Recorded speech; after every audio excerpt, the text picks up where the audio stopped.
has been very gracious to us in learning hand and skills using hands. Andrew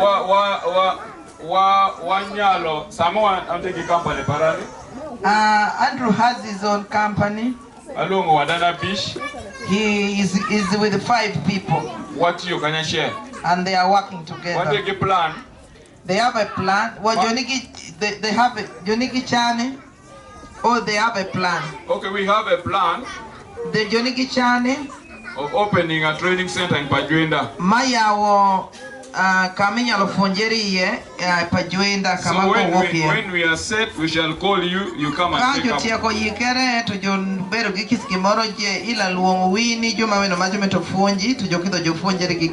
we are just going to show, to give you an introduction of domestic making skills, domestic soap making skills.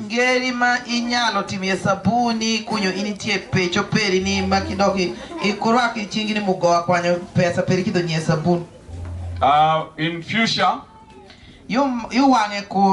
we shall teach you how you can use sodium carbonate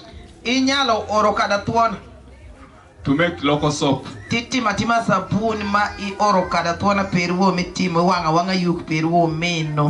And you make soap without disturbing yourself. We also teach about working together as a community.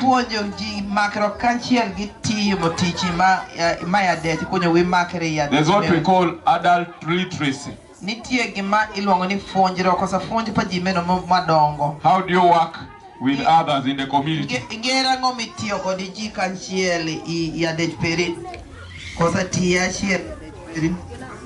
So we are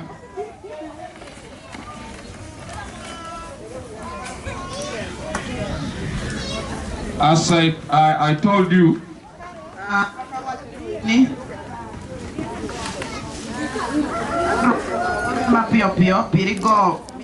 and Andrew Otekobedo me I've even trained my aunt. She doesn't buy soap in her home. How do you have a son making soap and you buy soap?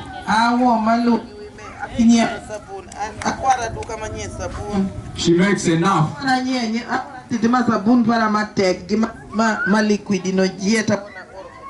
She's my aunt. So now that we have come to this place, we are going to teach you. But if you ask the name of our company, it's called Japro Group Uganda. Japro means Jap product. Jap product. So it is a product made by Japadola. My products are sold in Pajuenda. Shampoo, liquid soap, bathing soap, washing soap, Vaseline, with the one which takes away all those skin problems.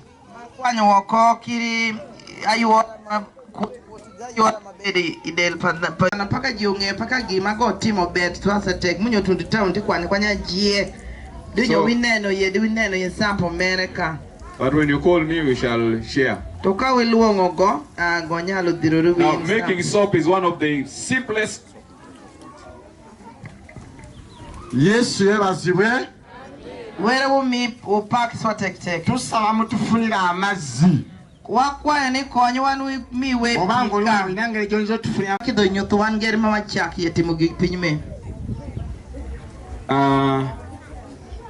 These chemicals that you see here, and number penima in your to win manti malono make the oromati musabuni are the chemicals we use for making soap. Obedo chemicals we use for making soap.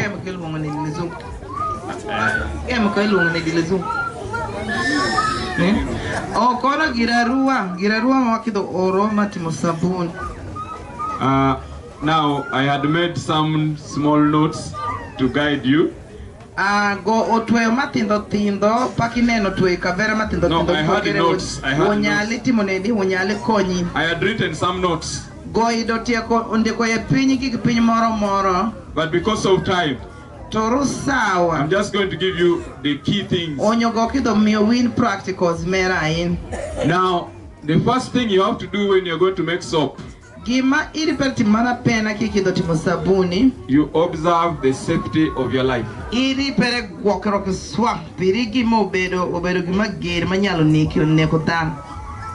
I don't want you to ask me why haven't you made yourself. Onyo go wacha ni wokiru pendigo wikiru pendigo ni nango go ku I'm just telling you everything in brief. Onyo wacho ri kis gimoro nyaka ichieko. So we put on gloves. Waketo wari poruko gloves. We put on mask.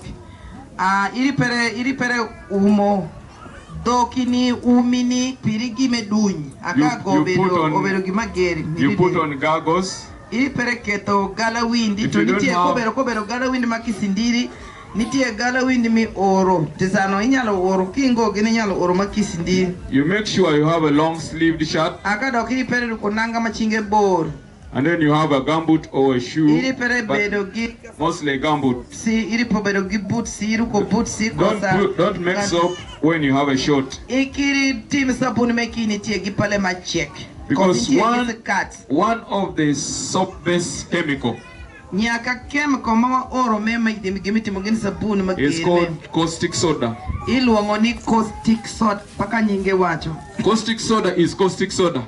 Caustic soda kobedo soda mama madho me obedo chemical magiri swa. It is serious. When you get this caustic soda Kinwango gimiti mugini sabuni me. and you mix it with the hydrogen peroxide. Ti oro hydrogen peroxide meno kwal. You mix it together. Kiri wojo kanchiel. Then you get a bomb. Inwanga bomb nyalo You can destroy the whole of this nyalo place. gon munde keneka wako jima pecho perje. So caustic soda is the most dangerous chemical. Gono obero gimiti mugine sabuni mageri pagi man. When it falls in your flesh, Ku podi del pereni pap. it burns up to the bones. Donja de kiri choko di kacha. There is no way. So the best thing we tell you is just keep it, protect yourself. Amomi There's some few safety skills we give you that when we guide you when in case you get in touch with caustic soda.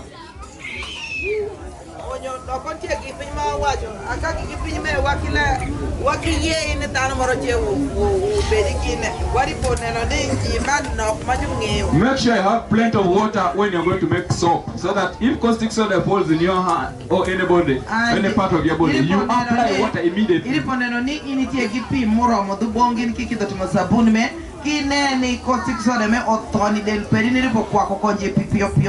you delay, it takes 1 month to be healed. It's the same pain day and night.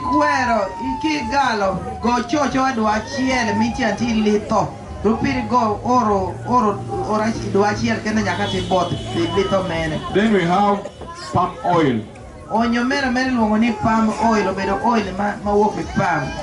Any oil can make soap. To moro jie nyalo timo sabun. Kiri mo wuto mi oro matedo fano jie nyalo timo sabun. We can make soap out of the oil from fish. Wanyalo oro mo mawoki ireshi matimo sabuni. That one we sell to people who are suffering with demons. Watana di ji meno Demons that disturbing you. majuogi chando jopiri juogi kimiti ngweche rech. So we give it to you. Wanyalo miti bicha oro. All type of oil can make soap. Amomiyo mo moro jie nyalo timo sabun. Palm kernel is one of the best oil that has good form. To mawoki ipam keno meno mawoki chali palm trees amobedo ma achiel kuongo mo maber swama timo sabun. Palm tree has 3 oil. Enyo yen tiendi yath mawaluongo ni palm tree no matiendi yath ma palm no nitie gi oil mangere adek. Palm styrene, nitie palm steering. Malango kwacha mukwenda ku kipande palm keno. Nitie palm keno. Member one keno called the palm oil. Palm oil is the major one. The rest are byproduct. Me palm oil, but the palm keno go chale palm more kilo we gonna go better my pack to more better palm oil. We have magadi. One here give magadi.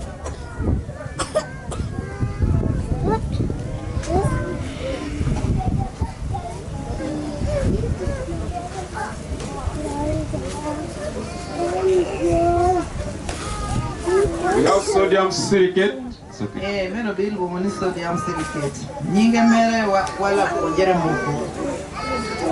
And then this is a whitener. Me no mere ni whitener. This one makes it white. Me no loko sapuni mata. Kin ineno jumachi mojo sapuni mata. Tuntie make be majonti kala man. Sapuni ma blue, sapuni ma brown. Me no je kam. I told you the importance of palm oil. Onyo duonge ma palm oil. Coloring powder. Kairen is a soap builder. Meno ghetto sapuni, mio sapuni sira maber swap.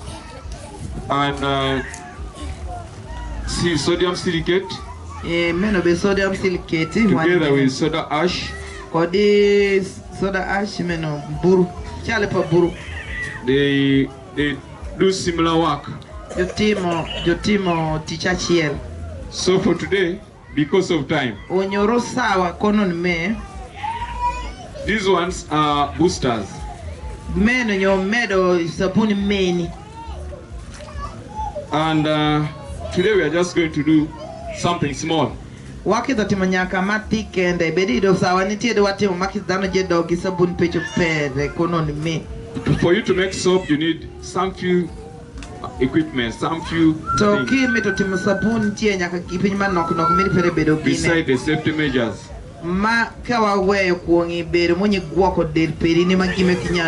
This caustic has the capacity of causing cancer in your body. So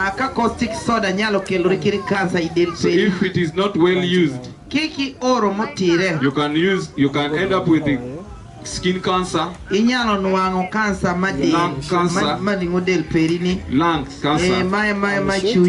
and so many other things. So for us to, when you come to our place, we use hydrometer to measure the acidity.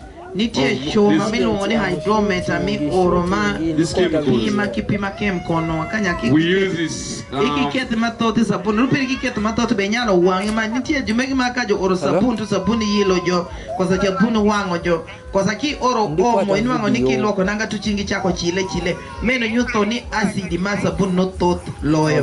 this we use measuring cylinder. Onyo wa oro gumilongo ni measuring cylinder chuma mapima weighing scale wa oro latiri makipima electric mixture onyo nitie chuma ma oro electricity ni wogine piri kiki oro chuma ma wirugina ni inyalo oro meni peri maswa kodi gije kodi kimangado sabun. Now the electric mixture helps us to improve the quality of soap. Onyo chuma maru wo sabuni ma oro electricity no konyi ni ineno ni sabuni peri work maber swa. But in a setup like this, we use a mingling stick.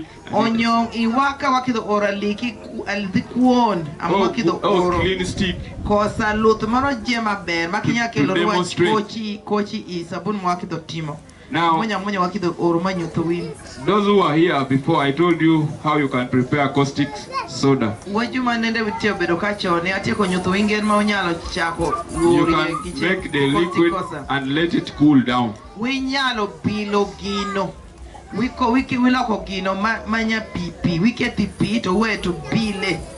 you leave it. Then you use it the following day. I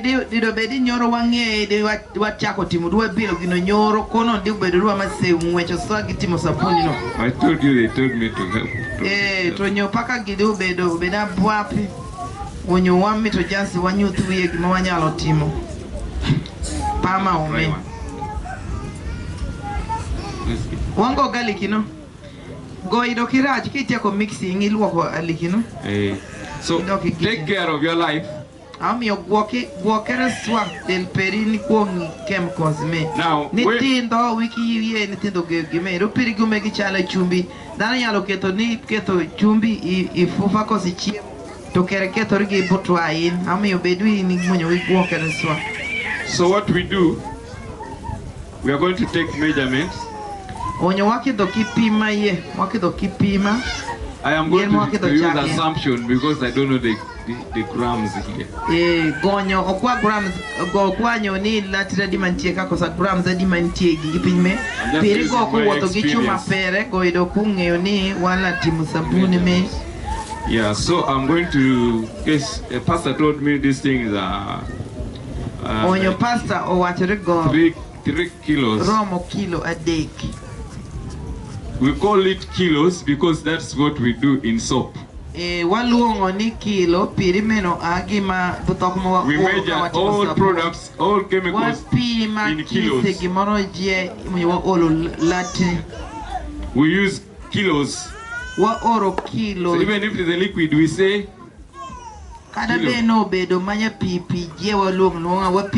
kilo. So what you do first, you get the caustic soda. Gimawati mamara pena wakido dana wonyale kanyalo bino makoro go microphone kaluwo go giche piri nyogo kanyalo mako kemiko akado mak microphone nyalo poisoning go kende wanyalo poisoning himself. So you make sure you protect yourself. You make sure you protect yourself, but you are not protected. I'm not protecting myself, but I'm trying to use my experience. It's the best teacher, okay? So you make sure you are at a distance. Gino ko koji igimono to go aya dunya that is a quarter. Quarter kilo. Meno ma caustic soda uketa quarter kilo. Onyo meno mikito konjo mano ni no another. Mikito konjo no meno. I needed another. This is also caustic soda. Okay. I needed another container. Onyo godo komito kelu bensen marario meno fodi go keto caustic soda. Now obeda sidi makiyot wango jo kenyo pagiman. If you measure 5 kilos of oil, inyo kila beach ma mo kosama oil ma mikido oro. You put 1 liter of water. Iketo liter mapi achiela miruo gine caustic soda no. To mix all the fine. To mixing kisa beach mixing a beach yeah. But now we are having a half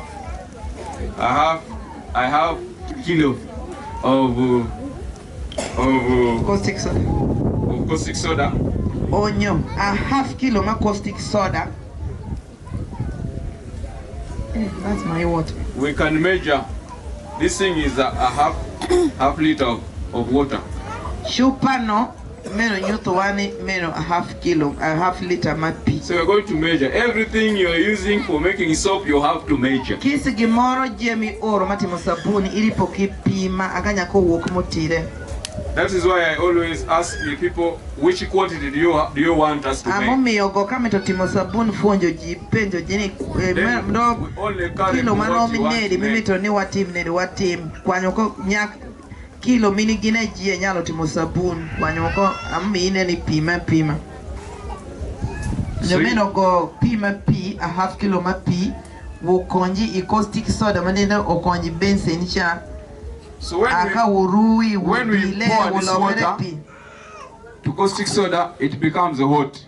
Kawa konjo I caustic soda bedo maliet ma aka go dunya. This is what we call cold process. Aka mena mondu ni ngere mangich. Cold process. Process kosa ngere mangich. Enyo wina na paka dunyi. Wina no jomajo ntie gi Kenya pakine no dunyi. Wina no akaka dunya meno ko donjo kuongi ni meno bedo ko meno yoteko me bi nwanga gonyo kanyo liet pagiman now acid that fume that comes out if it enters you when you breathe it dunyo no kabino kosa ti wailo ya meno. Are you people feeling it? Yeah, so it is dangerous for you to be there. You move this side. And in you you cover your mouth. After this it will come down. Now this is done. You can put it aside for it to cool. Now because they have we give you the quantity of kimbo or the other oil you pour in caustic soda.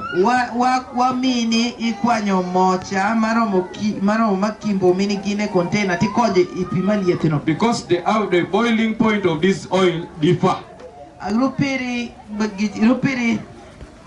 Boiling point. So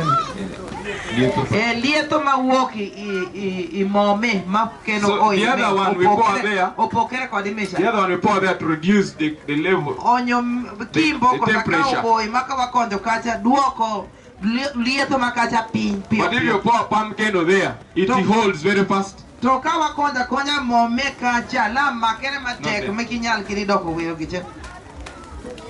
So there's also perfume here.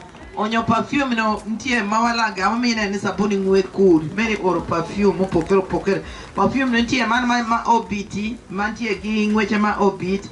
Megi nitie makalantusi, megi nitie mama mochungwa, mupokera poka kisi perfume mantie. Iwoni yera me meto ti oro. So we were waiting to mix these two chemicals. Wakuro container mani amunyo galo wane. That's chemical no. He ora seed no. But if you just want soap, then you mix these ones. Now we are not going to use too much water. Because this silicate. Sodium silicate. It is actually sand. Sand. When you're going to Masaka, there's a place where they get sand. They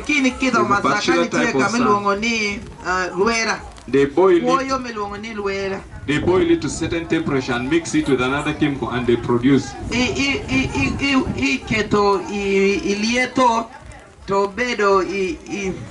So you can mix it.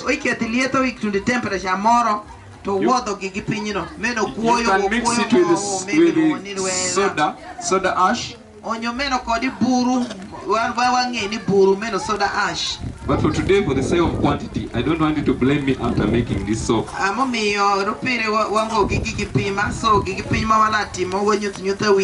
Even this is kaolin powder. We don't normally pour it just like this. On your rules, Rungermanyo, Gipinity, Gonyo, Konja Regina in Orokiche. And make sure there's no impurity. Kiri, no, Media, Iribo Beroni, Orokichengoa. So for you to see it's saying a jet when you to me. The water of the Mungo, ye, Duro Moro de Kanachi.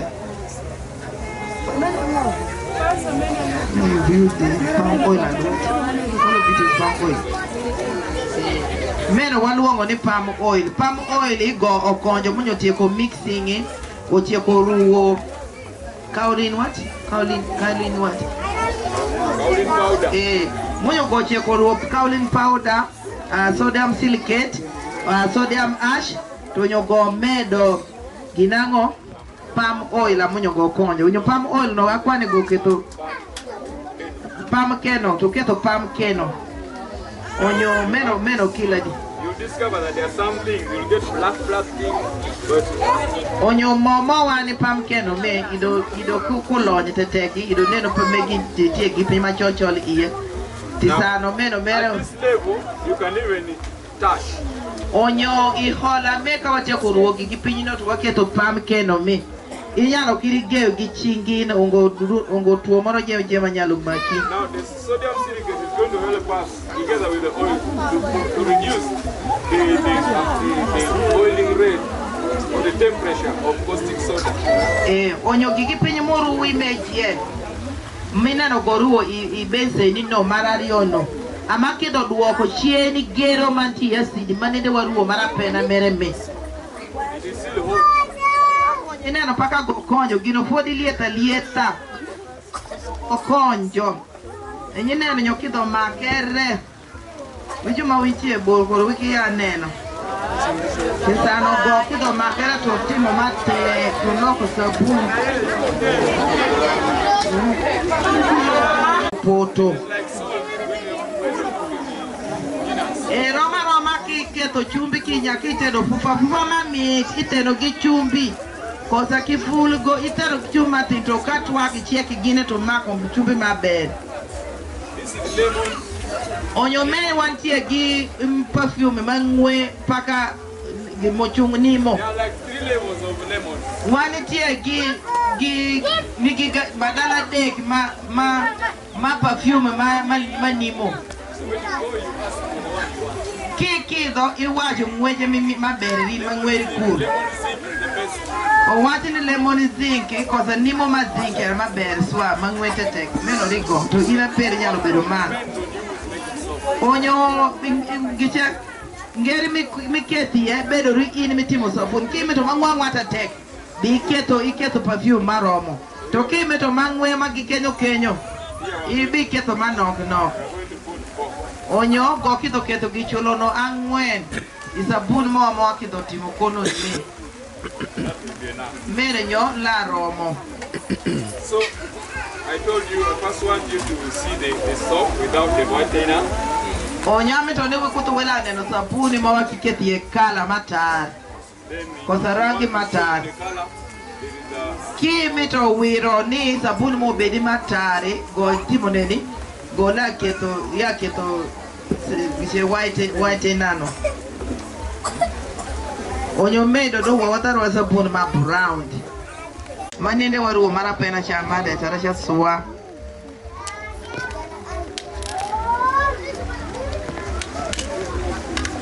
Now, normally, we don't apply it direct.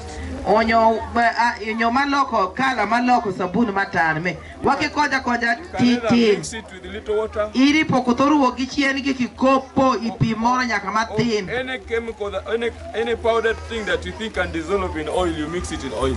Onyo kineno ni gonyalo ruwere pio i oili iruogi oil. Even color, not all color. Kiri kala karangi mawa oro mawiro sabun. Not all colors mix in oil. Megi matot mere joki mixing oil.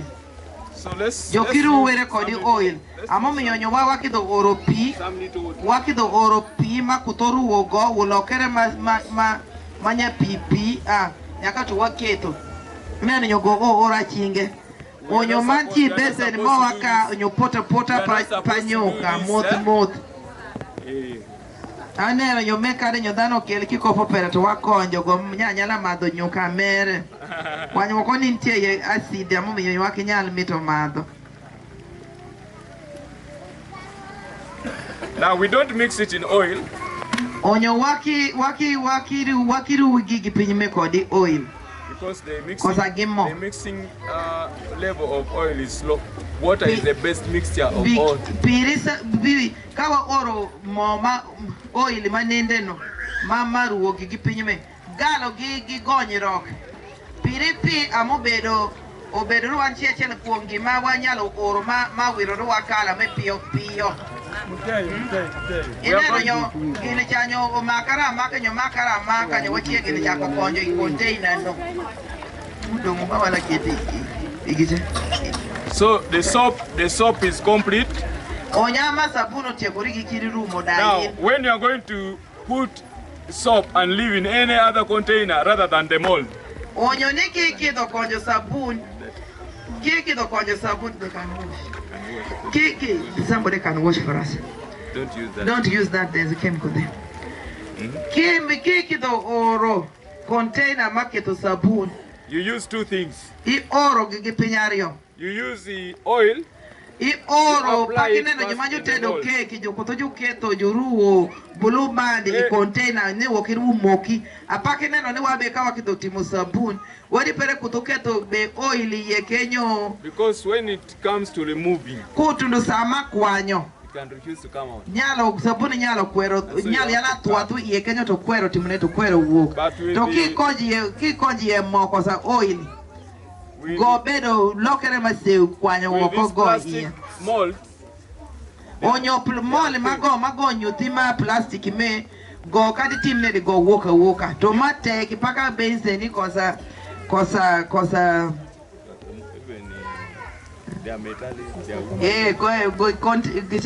gimoro jema wakonjo kantie madewe kosa maniti metallic chuma meno moka makinyal kiri ye sabuni woka mo mi wari pere ko totelo wirie mo mawa kosa oil mawa oro silicone mold and metallic mold are the best.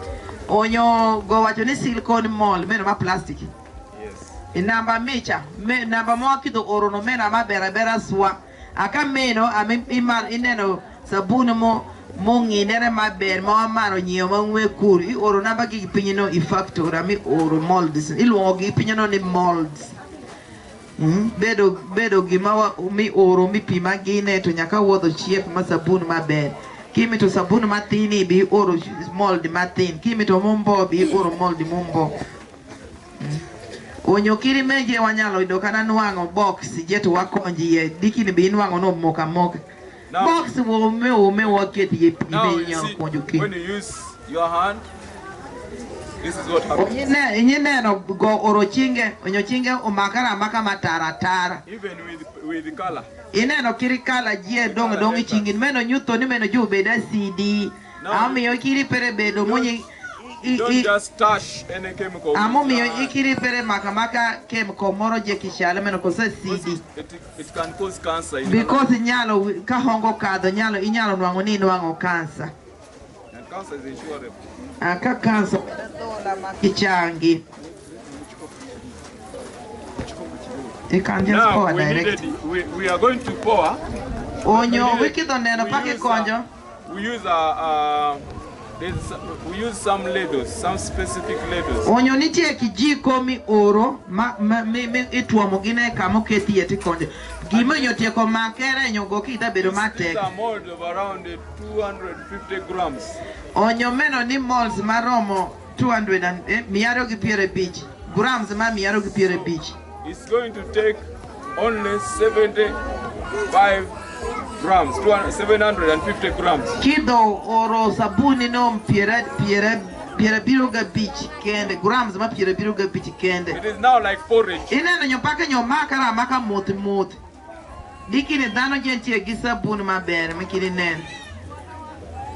Ineno. This mold costs around 40 to 60,000. Mold mubokere mineno no mi oro giche konyo miaro gi piere bichi. 60,000. Meno inyeo siringi piere auchiel. Gana piere auchiel. I've told it is one of the best. Ako berachiel kong ineno paka sabun no ya wok mungi na rangi na maber paka nene konja me.